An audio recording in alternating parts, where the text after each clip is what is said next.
اور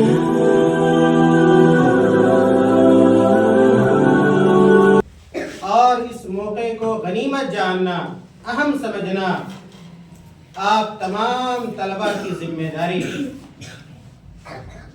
یہی وہ ادارہ ہے جس ادارے سے کسب فیض کر کے اور کسب علم کر کے بہت سارے لوگوں نے دنیا کے اندر، اس ہندوستان کے اندر، اس علاقے کے اندر اپنا نام روشن کیا ہے، اپنے ادارے کا نام روشن کیا ہے۔ ابھی آپ چھوٹے ہیں، آپ کی عمر چھوٹی ہے، چھوٹی کلاسوں میں ہے، ہو سکتا ہے اس لیے اس کی اہمیت آپ نہیں سمجھ پا رہے ہیں، لیکن یہ وہی کلاسیں ہیں، وہی چوکیاں ہیں اور وہی چارپائی ہے جہاں ہم طلباء بھی کسی زمانے میں بیٹھا کرتے تھے، اپنے اساتذہ سے علم حاصل کرتے تھے۔ اور یقین جانیے کہ اگر آپ محنت کریں گے، آپ کے اندر کچھ بننے کا جذبہ ہوگا، شوق ہوگا، تو اللہ رب العالمین آپ کی محنتوں کو، آپ کی کاوشوں کو اور آپ کے ارمانوں کو اللہ تعالیٰ ضائع نہیں کرے۔ اللہ تعالیٰ نے قرآن میں اس بات کا وعدہ فرمایا ہے کہ اللہ تعالیٰ ان اللہ لا یضیع اجر المحسنین، کہ جن لوگوں کے اندر اخلاص ہوتا ہے اور اللہ کے لیے اگر آپ علم حاصل کر رہے ہیں تو اللہ تعالیٰ آپ کے اجر کو، آپ کے ثواب کو برباد نہیں ہونے دے گا۔ عزیز طلباء، اللہ رب العالمین نے آپ کو جو یہ سنہرا موقع دیا ہے، آپ جیسے بہت سارے بچے ہوں گے گاؤں میں، بستیوں میں، آپ کی بستیوں میں، آپ کے گاؤں میں، جن کو یہ موقع نہیں ملا اور اپنا وقت ضائع کرتے ہیں، برباد کرتے ہیں، بلکہ آپ کے سے چھوٹے کچھ ایسے بچے ہوں گے، آپ کے ہم عمر کچھ ایسے بچے ہوں گے جو کھیتوں میں کام کرتے ہیں، کھلیانوں میں کام کرتے ہیں، اپنے والدین کا اپنے کاموں میں ہاتھ بٹاتے ہوں گے، آپ سے زیادہ محنت کرتے ہوں گے اور پسینہ بہاتے ہوں گے، لیکن اللہ تعالیٰ نے آپ کو حصول علم کا موقع دیا ہے، اور یہ موقع اللہ تعالیٰ اپنے خاص بندوں کو دیتا ہے۔ اس لیے اس موقع کو اہم جاننا اور اس سے پورے طور پر فائدہ اٹھانا آپ طلباء کی ذمہ داری ہے۔ اور میں دو ٹوک لفظوں میں کہنا چاہتا ہوں، ہمارے علماء کرام، اساتذہ اعظام یہاں پر موجود ہیں، کہ اگر آپ دنیاوی معاملات میں آگے بڑھنا چاہتے ہیں، آپ دنیاوی اعتبار سے اپنا مقام پیدا کرنا چاہتے ہیں، اعلیٰ سے اعلیٰ عہدہ چاہتے ہیں، منصب چاہتے ہیں اور مالداری چاہتے ہیں اور دولت چاہتے ہیں، تو اس کے لیے بھی یہ علم کا راستہ آپ کے لیے مفید ثابت ہو سکتا ہے۔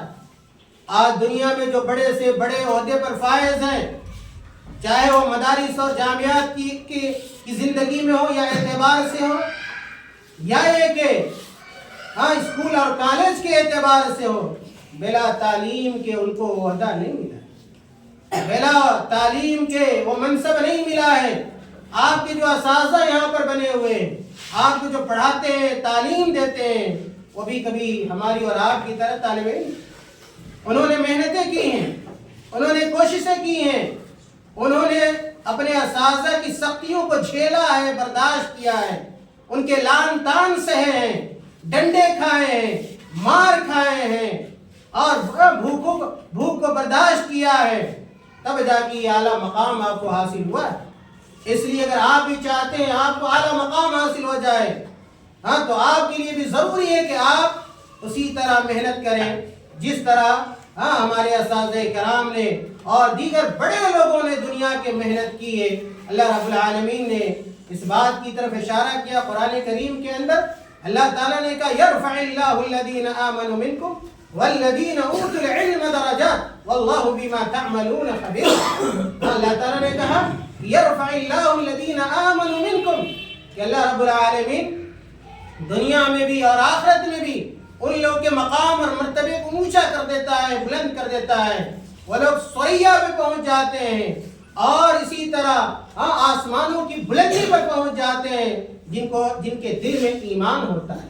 اگر آپ کے اندر ایمان ہے، اللہ رب العالمین کو پہچانتے ہیں، اللہ رب العالمین کی ربوبیت، الوہیت اور اسماء و صفات پر ایمان ہے، یہ دنیا کا سب سے بڑا خزانہ ہے، دنیا کی سب سے بڑی دولت ہے، اور آپ کے مقابلے میں کوئی دوسرا انسان نہیں آ سکتا ہے. آپ کے بلندی مرتبہ کی گواہی اللہ رب العالمین نے قرآن کریم کے اندر دی. یرفع اللہ الذین آمنوا منکم والذین اوتوا العلم درجات. اور اللہ رب العالمین نے اہل ایمان کے بعد، صاحب ایمان کے بعد جس کے مقام و مرتبہ کی شہادت پیش کی اس آیت کریمہ میں، کہا والذین اوتوا العلم درجات، جن کو اللہ رب العالمین نے علم سے نواز دیا ہے. اور حقیقی علم قرآن اور حدیث کا علم ہے، اللہ کی معرفت ہے، اللہ کے رسول صلی اللہ علیہ وسلم کی سنتوں کی معرفت ہے. یہ حقیقی علم ہے، اصلی علم ہے. اور اس کے علاوہ جو دنیاوی علوم ہیں جو قرآن اور حدیث کے تابع ہیں، اگر قرآن اور حدیث کی خدمت ان علوم و فنون سے ہوتی تو اللہ رب العالمین نے کہا والذین اوتوا العلم درجات واللہ بما تعملون خبیر. اور اللہ رب العالمین واللہ بما تعملون خبیر، ہم اور آپ جو کچھ کر رہے ہیں، ہمارا مقصد جو ہے، ہماری نیت جو ہے، اللہ رب العالمین اس کے بارے میں بخوبی علم رکھتا ہے. اسی طرح قرآن کریم اگر آپ پڑھیں گے، علم کے حوالے سے بہت ساری آیتیں مل جائیں گی. یہ بہت تفصیل سے باتوں کو رکھنے کا موقع نہیں ہے. اللہ تعالیٰ نے قرآن کریم میں ایک جگہ فرمایا کہ وہ لوگ جو علم رکھتے ہیں، جو جاننے والے ہیں اور نہ جاننے والے، دونوں برابر نہیں ہو سکتے. آپ دیکھیں گے آپ کے گاؤں، آپ کے سماج میں آپ سے پیسے والے لوگ ہوں گے، آپ سے رتبے والے لوگ زیادہ مل جائیں گے، لیکن اگر کہیں علم کی بات آتی ہے اور امامت اور خطابت کی بات آتی ہے تو علماء کو یہ مقام حاصل ہوتا ہے. میرے بھائیوں اور عزیز طلباء، اس لیے آپ محنت کریں، آپ کے اندر شوق، آپ کے اندر حرص، آپ کے اندر لگن، یہ ساری چیزیں پائی جانی چاہیے. اور یاد رکھیے کہ اگر آپ محنت نہیں کریں گے تو پھر نہ دنیاوی اعتبار سے آپ کو مقام مل سکتا ہے اور نہ اخروی اعتبار سے آپ کو کوئی مقام مل سکتا ہے. ایک چھوٹی سی مثال دیتا ہوں آپ کے سامنے کہ آپ دیکھیں جتنے بڑے بڑے علماء اس دنیا کے اندر ہوئے ہیں، جن کا نام ہم اور آپ سنتے رہتے ہیں، ان کے بارے میں کتابوں میں پڑھتے رہتے ہیں. انہوں نے عظیم عظیم بڑی بڑی کتابیں لکھی ہیں. کیوں لکھی؟ یہ علم کی وجہ سے لکھی، اور ان کے اندر اخلاص تھا، اس لیے اللہ رب العالمین ان کے نام کو باقی رکھا ہے. امام بخاری رحمۃ اللہ علیہ، کیسی انہوں نے محنت کی، ان کی والدہ نے کیسے انہیں پالا تھا، پوسا تھا، تربیت دی تھی.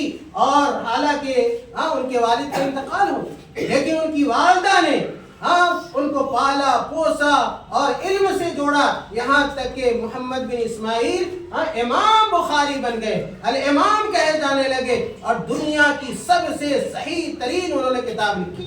امام احمد رحمۃ اللہ علیہ، جن کو امام اہل سنہ والجماعہ کہتے ہیں، اور حدیث کی سب سے بڑی کتاب جس کو انسائکلوپیڈیا کہتے ہیں، امام احمد بن حنبل رحمت اللہ علیہ، کیسے ان کی والدہ انہیں جگاتی تھی صبح میں، اپنے اساتذہ کے پاس انہیں بھیجتی تھی، فجر سے پہلے بیدار ہو جاتے اور تہجد کے وقت بیدار ہوتے تھے، ٹھنڈی گرمی کی پرواہ کیے بغیر یہ علم حاصل کرتے تھے.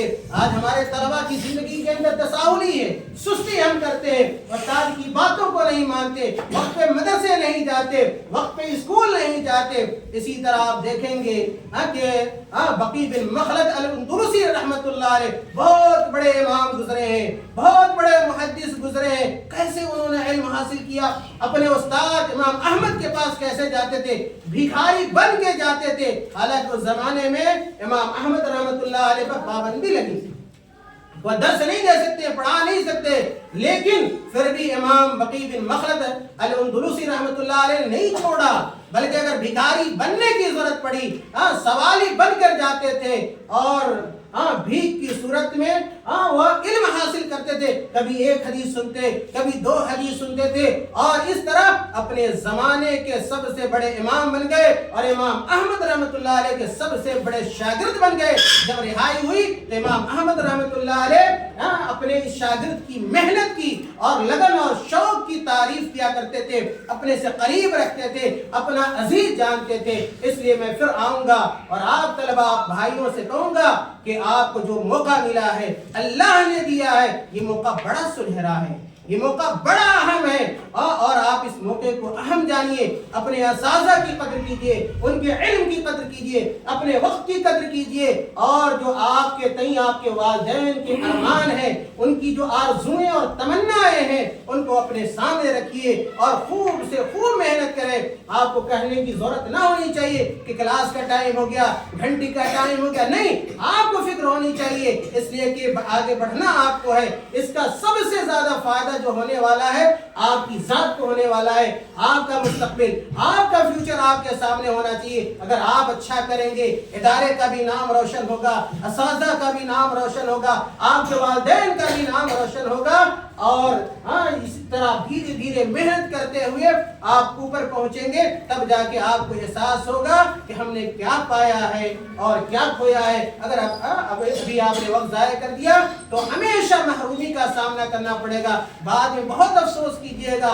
اس وقت افسوس کرنے کا کوئی فائدہ نہ ہوگا. چنانچہ انہی باتوں پر میں اپنی بات ختم کرتا ہوں, اور میں شکریہ ادا کرتا ہوں اس ادارے کے تمام اساتذہ کرام, بالخصوص جناب فضیلت الشیخ عبداللہ سلفی حفظہ اللہ کا, جنہوں نے یہ موقع دیا کہ ہم لوگ یہاں پہ آ سکیں اور بچوں سے کچھ باتیں کہہ سکیں, یا کہ بچوں سے خطاب کر سکیں. وجزاکم اللہ خیر وبارک فیکم, والسلام علیکم ورحمۃ اللہ وبرکاتہ.